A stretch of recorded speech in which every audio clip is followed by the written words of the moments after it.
গত পর্বে কারেন্ট চলে গেছিলো বিধায় আমি লাস্ট ভিডিওটা শেষ করতে পারছিলাম না। তো আমাদের যে প্রবলেমটা ছিল কাজের ভিতরে সেই প্রবলেমটা আজকে ফাইন্ড আউট করব এবং আরও বেশ কিছু বিষয় আলোচনা করব। আপনারা দেখছেন বলেছেন 99 ইউটিউব চ্যানেল থেকে PhD to HTML বাংলা টিউটোরিয়ালের আজকে 10 নম্বর পর্ব। আপনারা যারা ইতিমধ্যে সাবস্ক্রাইব করেছেন তাদেরকে অসংখ্য ধন্যবাদ, আর যারা নতুন আজকের ভিডিওটি দেখছেন তাদেরকে রিকোয়েস্ট করবো চ্যানেলটি সাবস্ক্রাইব করে পাশে থাকবেন। তো চলুন আমরা কী কাজ করবো সেই বিষয়টাকে ফার্স্ট টাইম দেখে নিই। প্রথমে আমরা ইরোর সলভ করব। ইরোর বলতে কি, গত পর্বে যে প্রবলেমটা ছিল সেইটাকে আমি ইরোর হিসেবে বলতেছি যে প্রবলেমটা আমরা সমাধান করব। দ্বিতীয়ত ডিফল্ট কিছু কোড আমরা আমাদের যে ফাইলটা তৈরি করতেছি সেই ফাইলের style.css এর মধ্যে আমরা ডিফাইন করব, যাতে আমাদের কাজের অনেক সুবিধা দেয়। ঠিক আছে, যেমন আমরা ফন্ট কানেক্ট করাবো এবং ডিফল্ট কিছু ফন্ট ডিফাইন করব, হেডিং ডিফাইন করব। তো যাই হোক, আমি কথা না বাড়িয়ে আমি যদি কাজ করে আপনাদেরকে প্রসেসটা দেখাই তাহলে বিষয়টা বেশি ইফেক্টিভ হবে। তাহলে চলুন আমরা কাজে চলে যাই। তো আমি অলরেডি PhD ফাইলটা ওপেন করে রাখছি, আর এই যে আমাদের কোডিং, এখানে দেখেন আমাদের কি সমস্যাটা ফেস করতেছি। এই দেখেন এই সমস্যাটা কেন ফেস করতেছি ইতিমধ্যে হয়তো অনেকে ভিডিও দেখে বুঝতেই পারছেন, আমাকে হয়তো বা পাগল বলে আখ্যায়িত করেছেন। তো যাই হোক, আমি এক্সট্রিমলি সরি, কারণ আমি ব্যস্ততার কারণে, আসলেও ব্যস্ত না, মানে এই জিনিসটা মিসিং হয়েছিল, আমার ব্রেনে আসে নাই। আমি পরে বিষয়টা নিয়ে আমি একটু ভাবছি যে কেন এই সমস্যাটা হচ্ছে। তো 1 মিনিট ভাবার পরে আমি বুঝতে পারছি আমরা একটা ফাইল কানেক্ট করাইনি। ইতিমধ্যে অনেকে হয়তো বা সমস্যাটি সমাধান করে ফেলেছেন, তাদেরকে অসংখ্য ধন্যবাদ। তো যাই হোক, আমি আজকে ফাইলটা কানেক্ট করবো। ফাইলটা কি আপনারা ইতিমধ্যে জানেন, আমি ফন্ট অসমের 2টা ফাইল নিয়ে আসছিলাম। ঠিক আছে, আমি একটু দেখাই আপনাদেরকে। দেখেন, আমরা CSS ফাইলের মধ্যে গেলে দেখেন all.min.css এইটা আর এইটা, এই 2টা ফাইল কিন্তু আমরা ফন্ট অসমের ফাইল থেকে নিয়ে আসছিলাম। তো এই 2টার মধ্যে একটা ফাইল কানেক্ট হয়েছে, এটা কানেক্ট হয়নি, এই কারণেই আমাদের এই সমস্যাটা সংঘটিত হয়েছে। আচ্ছা যাই হোক, আমরা ফাইলটাকে কানেক্ট করাবো, আমাদের সমস্যাটা সমাধান করে ফেলবো। তাহলে চলুন আমরা শুরু করে দিই। ওকে, আমি আমার কোডিংটা ওপেন করেছি ভিজুয়াল স্টুডিওতে। আপনারা আপনাদের কোডিংটা ওপেন করেন, দেন আমার সাথে কাজটা করেন। তো আমি জাস্ট নর্মালি লিঙ্ক, দেন তারপর CSS ফোল্ডারের মধ্যে ঢুকবো, দেন আমরা all.min.css এইটাকে আমরা এখানে কানেক্ট করে দিব।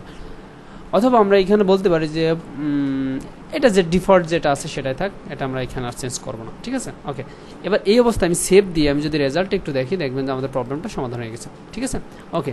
তাহলে আমরা আশা করি কিভাবে, এটা আসলে অ্যাকচুয়ালি প্রবলেম না, এটা আমাদের একটা জিনিস ভুল হয়েছে, তাই সেটা আমরা শুধরে নিলাম, এটা মূলত বিষয়।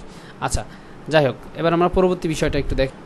পরবর্তী যে বিষয়টা সেটা হলো যে আমাদের কাজ শুরু করার আগে আমরা মূলত কাজ শুরু করব বিধায় তার আগ মুহূর্তে যে প্রিপারেশন, যে ফাইল কন্ডিশন, ফাইল প্রসেস, সেটা আমরা সম্পূর্ণ করতেছি। ঠিক আছে, ওকে। তো এখানে এবার আমাদের যে বিষয়টা ডিসাইড করতে হবে যে এক্স্যাক্টলি এই PhDর মধ্যে কি ফন্ট ব্যবহার করেছে।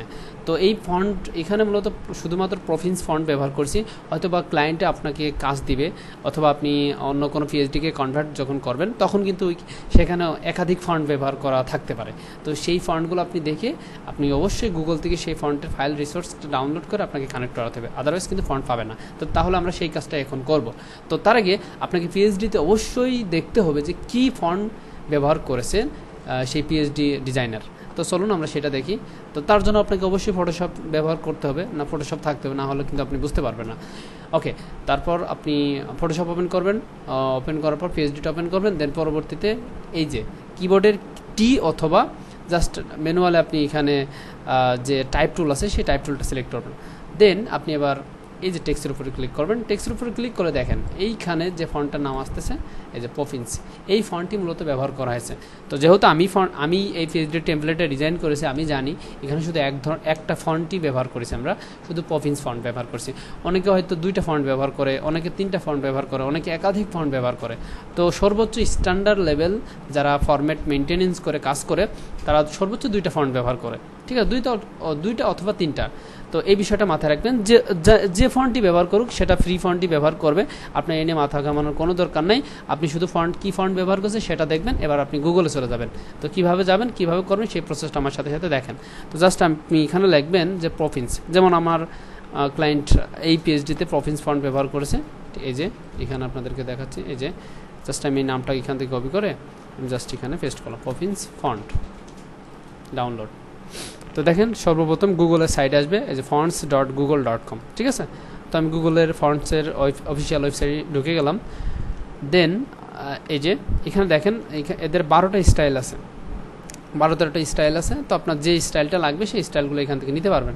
তো জাস্ট এই যে এখানে সিলেক্ট করবেন আর অটোমেটিকলি এই পাশে সিলেক্ট হয়ে যাবে। তো আমি প্রথমটা সিলেক্ট করলাম, সেকেন্ডটা বাদ দিলাম। তো এইভাবে প্রথমটা সিলেক্ট, সেকেন্ডটা বাদ, প্রথমটা সিলেক্ট, সেকেন্ডটা বাদ। কেননা বাদ দিচ্ছি? যে আমার ইটালিক কোনো ফন্ট নাই। এই যে আমার পিএইচডির মধ্যে ইটালিক কোনো ফন্ট নাই। যদি ইটালিক কোনো ফন্ট থাকে তাহলে আপনি যে এখানে সিলেক্ট করতে পারেন, ঠিক আছে? এই যে এখানে সিলেক্ট করতে পারেন। ওকে, আচ্ছা। তো এখানে আপনি চাইলে আরও একাধিক ফন্ট এখানে সার্চ করতে পারেন, যেমন আপনার রোবোটো অথবা যে কোনো ফন্ট থাকতে পারে, সেই ফন্টগুলো এখানে সার্চ করে বের করতে পারেন, ঠিক আছে? ওকে, তো আপনি যেখানে সার্চ করতে পারেন, ফর এক্সাম্পল আপনার যে রোবোটো, আপনি চাইলে যে এখানে রোবোটো ফন্ট নিতে পারেন। দেখেন এখানে কিন্তু সিলেক্ট হয়ে যাচ্ছে, দেখছেন? এখানে কিন্তু সিলেক্ট হয়ে যাচ্ছে। তো আমি ধরলাম আমার পিএইচডি টেমপ্লেটের মধ্যে ক্লায়েন্ট 2 ধরনের ফন্ট ব্যবহার করছে, আমি 2 ধরনের ফন্টই নিলাম, পফিন্স অথবা রোবোটো, অথবা না পফিন্স অ্যান্ড রোবোটো, ঠিক আছে? ওকে, তো আপনি চাইলে যেখান থেকে এটাতে ক্লিক করলে আবার যে মিনিমাইজ হয়ে যাবে, ঠিক আছে? ওকে, তো যাই হোক, এই যে আমার উপরে পফিন্স আর নিচে হচ্ছে রোবোটো, আপনি যে কোনো ফন্ট এখান থেকে সার্চ করলে পেয়ে যাবেন, ঠিক আছে? ওকে, এবার কিভাবে ব্যবহার করবেন? এই যে এখানে লিঙ্ক আছে, লিঙ্কে না আমরা ইম্পোর্ট করব, অ্যাড্রেট ইম্পোর্ট, এখানে ক্লিক করবেন। ক্লিক করার পর জাস্ট এই যে অ্যাড্রেট থেকে শুরু করে লাস্টে কমা পর্যন্ত কপি করবেন। কপি করার পর আপনি সরাসরি চলে যাবেন আপনার style.css ফোল্ডার। তো style.css ফোল্ডার এখানে আসার পর তো এখানে কিছু ডিফল্ট কোড আছে। তো তার আগে আমি জাস্ট আমরা ফন্টটা এখানে দিয়ে দিলাম, এখানে যে আমি ফন্টটা বসিয়ে সেভ করে দিলাম, ঠিক আছে? আচ্ছা, আমরা ফন্টটা সেভ করে দিলাম। এবার আমরা কিছু ডিফল্ট কোড এখানে আমরা টাইপ করব, যেমন স্টার চিহ্ন দিয়ে কি লেখানো হয় বা কি বোঝানো হয় সেটা আপনারা জানেন, এবং এটার কি নাম বলে সব কিছু বেসিক পর্বে বলেছি। তারপর একটু ওভারভিউ দিই। তো আমরা এই ট্যাবটা ক্লোজ করে দিতে পারি। দেন আমরা এখানে আমাদের ওয়েবসাইটের ভিতরে যে মার্জিন থাকবে, ডিফল্ট যে মার্জিন, সেই মার্জিনগুলো আমরা রিমুভ করব এই স্টার চিহ্নের মাধ্যমে, ঠিক আছে? এটা আমি একাধিকবার বলেছি, এখন আর নাই বলি, সময় নষ্ট করে লাভ নেই। আমি মার্জিন 0, এখানে মার্জিন 0, আমাদের পেডিং 0, সরি, আমাদের ওয়েবসাইটের ডিফল্ট যে মার্জিন প্যাডিং থাকবে সেগুলো আমরা টোটালি আমরা একটা 0 করে দিলাম, ঠিক আছে? এটাই আর কি। আচ্ছা, এইটা মূলত আমাদের ডিফল্ট বুটস্ট্র্যাপ সিএসএস ফোল্ডারের মধ্যে থাকে। এটা আমরা এখানে দিলেও হবে, না দিলেও হবে, ঠিক আছে? তো এটা নিয়ে আমরা মাথা ঘামানোর দরকার নেই। তারপর আমরা যে রেজাল্টটা পেয়েছি সেই রেজাল্টের ভিতরে আমরা একটু দেখে আসতে পারি যে আমাদের এখানে কোনো মার্জিন প্যাডিং পাচ্ছে কিনা। না, আমাদের এখানে কোনো মার্জিন প্যাডিং পাচ্ছে না। তো সেই ক্ষেত্রে আমাদের এটা দেওয়ার দরকার নাই, ঠিক আছে? ওকে, তাহলে আমরা কি করব? এবার বডি এটা ব্যবহার করব আমরা, বিওডিআই বডির মধ্যে আমরা ডিফল্ট যে ফন্ট আছে সেই ফন্টের ফন্ট ফ্যামিলিগুলো দিয়ে দিব। তো আমরা কি কাজ করলাম? আমরা জাস্ট আমি এই মাঝে যে কাজটা করছিলাম সেটা ভুলে যান, শুধুমাত্র এটা ভাবেন যে আমি জাস্ট গুগল ফন্টে গেলাম, আমাদের যে কাঙ্ক্ষিত ফন্টগুলো প্রয়োজন সেই ফন্টগুলো দেখে আমরা গুগল থেকে সিলেক্ট করে জাস্ট একটা সিডিএন ফাইল আমরা এখান থেকে কানেক্ট করে দিলাম, ঠিক আছে? ওকে, এটাই মূলত আমাদের মূল কাজ ছিল, বা আমরা মূল কাজটা করলাম। এবার আমরা ফন্ট ফ্যামিলিগুলো আমাদেরকে কানেক্ট করাতে হবে। তো তার জন্য আমি যে ফোল্ডারটা কেটে দিয়েছি, সরি, আমি একটা ফোল্ডার ছিল আমাদের এখানে কেটে দিয়েছি। তো দেখেন এই লিঙ্কটা কানেক্ট করানোর পর অবশ্যই আমাদেরকে একটু স্ক্রল করে নিচে আসতে হবে। এই যে ফন্ট যে ফ্যামিলিটা, সরি, এই ফন্ট ফ্যামিলিটাকে আমাদেরকে এখান থেকে নিতে হবে। দেখেন, যেহেতু আমরা 2 ধরনের ফন্ট ব্যবহার করছি, এটা এখান থেকে কপি করে আমরা বডির মধ্যে দিয়ে দিব, ঠিক আছে? ওকে, তো মাঝে একটা স্পেস আছে সেটা রিমুভ করে দিলাম। চাইলে এখানে আরও কিছু করতে পারেন, ডিফল্ট একটা ফন্ট সাইজ দিয়ে দিতে পারেন, ডিফল্ট একটা লাইন হাইট দিয়ে দিতে পারেন। তো আমি এটা করবো না, আমাদের প্রয়োজন সাপেক্ষে আমরা জাস্ট ম্যানুয়ালি ডিজাইন করে নিব, ঠিক আছে? ওকে, তাহলে এবার আমরা একটু এটাকে জাস্টিফাই করতে পারি। আমি এটা সেভ করলাম যে আমাদের এক্স্যাক্টলি ফন্টটা কাজ করতেছে কিনা। তো সেটা যাচাই করার জন্য আমি এখানে যদি বলি কিছু লিখি is2 অথবা 3,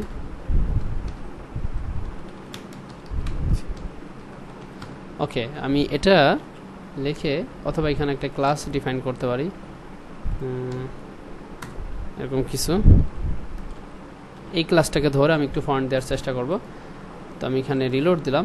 তো দেখেন এই ডিজাইনটি এখানে চলে এসেছে। তো ডিফল্টভাবে ফন্ট পাচ্ছে, আমরা দেখলেই বুঝতে পারতেছি। তো আমি ইনস্পেক্ট এলিমেন্ট করলাম। এই যে এখানে আমরা যদি এইটাকে আমরা যদি এখানে টোটালে কাট করে ফেলি, আমরা যদি কাট করে সেভ দিই, তাহলে দেখবেন যে এটা চেঞ্জ হয়ে যাবে। এখানে যে চেহারাটা আছে ফন্টের সেটা চেঞ্জ হয়ে যাবে। তো দেখেন এখানে চেঞ্জ হয়ে গেছে, ঠিক আছে? ওকে, তো বুঝতেই পারছেন। তারপর আমরা ম্যানুয়ালি এখানে ফন্ট করতে পারি। আমি এটাকে কাজ করি, আমরা ফায়ারফক্সে ওপেন করি, ফায়ারফক্স ওপেন করলাম। তো এখান থেকে এটাকে ইন্সপেক্ট এলিমেন্ট করলাম। কিভাবে করতে সেটা ইতিমধ্যে জানেন, বেসিক পর্বে আমি দেখিয়েছি। তারপর আরেকটু ওভারভিউ দিচ্ছি। তো এখানে আমি এই ক্লাসটাকে ধরলাম, ধরার পর আমি বললাম যে ফন্ট ফ্যামিলি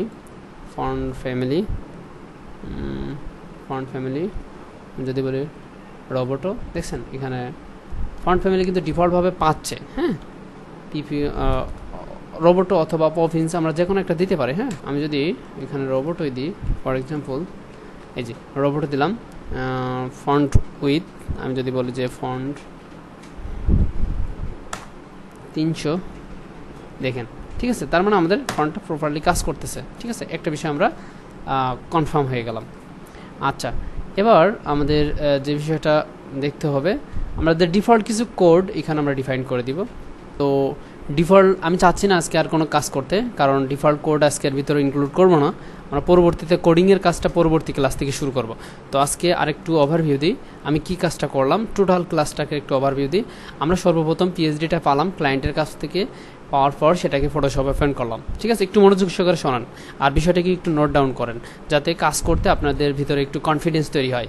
দেখেন অনেকের কি অভ্যাস আমি একটু বলি, সেটা আমার ভিতরেও একসময় হয়েছিল, কিন্তু সেই বিষয়টা আপনাদেরকে ইগনোর করতে হবে। ঠিক আছে, না হলে কিন্তু আপনি কাজ করতে পারবেন না। বিষয়টা আপনি ফার্স্ট টাইম প্রথমবার ভিডিওটা দেখবেন, সেকেন্ড টাইম ভিডিওটাতে কি বলা হচ্ছে সেটা একটু নোট ডাউন করবেন, মানে নোট করবেন। দেন 3 নম্বর স্টেপে ভিডিও যখন শুরু করবেন, মানে দেখবেন, তখন আপনি ভিডিও দেখবেন আর কাজ করবেন, ভিডিও দেখবেন আর কাজ করবেন। এটা একজন বিগিনার স্টুডেন্টের একটা অ্যাডভাইস, মানে ফার্স্ট টাইম ভিডিওটা দেখবেন, দেন সেকেন্ড টাইম কী ভিডিওতে বলা হয়েছে সেটা একটা নোট ডাউন করবেন, 3 নম্বর স্টেপে আপনি ভিডিও দেখে কাজ শুরু করবেন। ঠিক আছে, ওকে। তো আমি যা বলতেছি একটু নোট ডাউন করে রাখেন। আমরা ফার্স্ট টাইম ক্লায়েন্টের কাছ থেকে পিএইচডি টেমপ্লেটটা পেয়েছি, তারপর আমরা একটা ফাইল তৈরি করেছি। ফাইলের ভিতরে কী দিয়েছি, আমরা একটু যদি দেখার চেষ্টা করি, দেখেন প্রথমে আমরা বেসিক একটা ফোল্ডার তৈরি করছি। ফোল্ডারের মধ্যে আমাদের মূলত যে বিষয়গুলো আমাদের দেখেন, সিএসএস ফাইল, তারপর ইমেজের মধ্যে আমরা যে সমস্ত লোগো, দেখেন আমাদের পিএইচডিতে যে সমস্ত লোগো, তারপর যে সমস্ত ইমেজ ব্যবহার করা হয়েছে সেগুলো আমরা ইমেজের মধ্যে ব্যবহার রাখবো। হ্যাঁ, এই জন্য আমরা ফাইলটা তৈরি করছি। আর আমাদের কাজটা সবসময় জন্য অর্গানাইজভাবে হবে। ঠিক আছে, র্যান্ডমলি আমরা কোনো কাজ করবো না, স্ট্যান্ডার্ড ওয়েতে কাজ করবো। আচ্ছা, তারপর আমরা ফোল্ডার ক্রিয়েট করছি, দেন তারপর আমরা বুটস্ট্র্যাপ নিয়ে কাজ করব। আপনি ইতিমধ্যে সবাই জানেন আমরা বুটস্ট্র্যাপ ফরম্যাটে কাজটা করব। তো আমরা বুটস্ট্র্যাপটা ডাউনলোড করছিলাম। বুটস্ট্র্যাপের ভিতরে আমরা 2টা ফাইল নিয়েছিলাম, ওয়ানলি বুটস্ট্র্যাপ min.css আর বুটস্ট্র্যাপ min.js, এই 2টা ফাইল নিয়েছি এবং অবশ্যই এই 2টা ফাইলকে আমরা কানেক্ট করে দিয়েছি। এই দেখেন এখানে আমরা 2টা ফাইলকে কানেক্ট করাইছি, যে বুটস্ট্র্যাপ min.js, বুটস্ট্র্যাপ min.cs, এটা css আর এটা js। ঠিক আছে, দেন তারপরে আমরা কি করছিলাম, আমরা ফন্ট অসামটাকে ডাউনলোড করছি। ফন্ট অসাম কেন ডাউনলোড করছি, আমরা বিভিন্ন প্রকার আইকন পাওয়ার জন্য, ফেসবুক, টুইটার, ইয়াহু, লিঙ্কডইন ইত্যাদি আইকন পাওয়ার জন্য আমরা ফন্ট অসাম ব্যবহার করছি। ফন্ট অসামটা ডাউনলোড করলাম ফন্ট অসামের অফিসিয়াল ওয়েবসাইট থেকে। দেন সেখান থেকে আমরা অনলি 2টা ফাইল নিয়েছি। 2টা ফাইলটা কি, তো 2টা ফাইলটা হচ্ছে মূলত এই যে all.min.css আর ফন্ট অসাম min.css, এই 2টা ফাইল। তো এই 2টা ফাইল প্রথম আমরা একটা ফাইল মিসিং করছিলাম, কানেক্ট করাতে পারছিলাম না, মানে ভুলে গিয়েছিলাম, এক্স্যাক্টলি আমরা ভুলে গিয়েছিলাম। তো সেই কারণে আমাদের এটা কাজ করতেছিল না। তো তারপর আমাদের 2টা ফাইলই কানেক্ট করে দিয়েছি। আপনারা এটা মেক শিওর 2টা ফাইল আমাদেরকে এখানে কানেক্ট করাতে হবে, all.min.css, ফন্ট অসাম min.css, এই 2টা। ঠিক আছে, ওকে। পরবর্তী স্টেপে আমরা কি করছি, আমরা কিছু না, আমরা ফন্ট এক্স্যাক্টলি আমাদের পিএইচডি টেমপ্লেটের মধ্যে কি ফন্ট ব্যবহার করেছে ক্লায়েন্ট, সেই ফন্টটা আমরা একটু জাস্টিফাই করলাম ফটোশপ সফটওয়্যারের মাধ্যমে। দেন সেই ফন্ট গুগল থেকে খুঁজে আমরা ডাউনলোড করিনি, আমরা সিডিএন ফোল্ডার মানে ফাইলের মাধ্যমে কানেক্ট করেছি, এই যে এটার মাধ্যমে। তো আমরা এখানে একটু ওয়ার্ড রেফার করে দিই। আমরা যদি ভিউতে যাই, ভিউটের ভিতরে ওয়ার্ড র্যাপ এটা করে দিই, তাহলে আমরা সব কিছু দেখতে পাবো। ঠিক আছে, ওকে। তো এটা আমরা সিডিএনের লিঙ্ক কানেক্ট করেছি। তো সিডিএনএল আমরা প্রথমে ফন্ট অসামের অফিসিয়াল ওয়েবসাইটে, গুগল ফন্টের অফিসিয়াল ওয়েবসাইটে গিয়েছি। আমরা কি ফন্ট লাগবে সেটা ফন্ট সিলেক্ট করেছি। তারপর আমরা মিডিয়া কোয়েরির একটা সিডিএন ফাইল নিয়েছি, সেটা ফার্স্টে লিঙ্ক আমরা পেস্ট করলাম কপি করে। দেন বডির ভিতরে যে ফন্ট ডিফল্টভাবে সেটা আমরা এখানে দিয়ে দিলাম। ঠিক আছে, এটাই মূলত আমাদের মূল কাজ করা হয়েছে। তো এটা হচ্ছে মূলত টোটাল একটা ওভারভিউ। ওভারভিউটা এই কারণেই দিলাম যাতে আপনাদের টোটাল প্রসেসটা আরেকবার মাথার ভিতরে ঢুকে গেলে বিষয়টা বুঝতে সহজ হয়। আর আরেকটা টিপস আপনাদেরকে দিয়ে দিই, সেই টিপসটা হলো যদি সেটা লেখাপড়ার ক্ষেত্রে হোক, সেটা কোনো কাজের ক্ষেত্রে হোক, সেটা কোনো চিন্তা ভাবনার ক্ষেত্রে হোক, যে কোনো কাজ আপনি ফার্স্ট টাইম কাজ করার পর 1 মিনিট ভাববেন, 1 বার অথবা 2 বার। আপনি ধরলাম আমি এটা আমার পার্সোনাল ওপিনিয়ন, আমার জীবনে আমার নিজের মেধাকে একটু মানে ডেভেলপ করার ক্ষেত্রে আমি এই টিপসটা অবলম্বন করি। সেই টিপসটা হলো যে প্রথমে আমি কাজ করার পর 2-1 মিনিট রেস্টে চলে যাই, বিছানায় কিংবা কোনো জায়গায় শুয়ে পড়ার পর তখন আমি নিজে নিজে ফিল করি যে আমি কি করলাম। যদি আমি ডাইরেক্টলি সব কিছু স্মরণ করতে পারি বা মনের ভিতরে আনতে পারি, তাহলে ভাববেন যে ওই জিনিসটা আরও ডিপলি আপনার ভিতরে গেঁথে যাবে। ঠিক আছে, এই বিষয়টা মাথায় রাখবেন। কোনো পড়া হোক কিংবা কোনো কাজ হোক করার পর 1 মিনিট 2 মিনিট নিরিবিরি চোখ বুঝে আপনি ভাববেন যে এক্স্যাক্টলি কী করেছেন, তাহলে দেখবেন যে ওইটা আপনার মনের ভিতরে গেঁথে গেছে। ঠিক আছে, এই কাজটা করবেন। আর আমি এই যে টোটাল প্রসেসটার একটা ওভারভিউ দিলাম, আমার এই কথাটা শুনলে আপনার ভিতরে আরও ইনস্টল হয়ে গেল। আর আপনি যদি আরেকটু বিছানায় গিয়ে ভাবেন, তাহলে আরও বিষয়টা আরও ডিপলি জানা হয়ে গেল। ওকে, তাহলে ওভারঅল আমাদের পিএইচডি টেমপ্লেটটাকে এইচটিএমএল এ কনভার্ট করার জন্য আমাদের সব কিছু কমপ্লিট। আমরা পরবর্তী ক্লাসে আমরা পিএইচডিতে কনভার্ট শুরু করে দেব। ঠিক আছে, ওকে, তাহলে আজকে এই পর্যন্তই। আর আপনাদের যদি কোনো কিছু জানার থাকে অবশ্যই আমাকে কমেন্টস করে জানাবেন, আর আমাদের ফেসবুক গ্রুপে আপনি জয়েন্ট হবেন, দেন আপনার প্রবলেমগুলো ওখানে শেয়ার করবেন। এই হচ্ছে টোটাল প্রসেস। তাহলে ভালো থাকবেন, অবশ্যই কাজ প্র্যাকটিস করবেন। দোয়া থাকলো, আসসালামু আলাইকুম।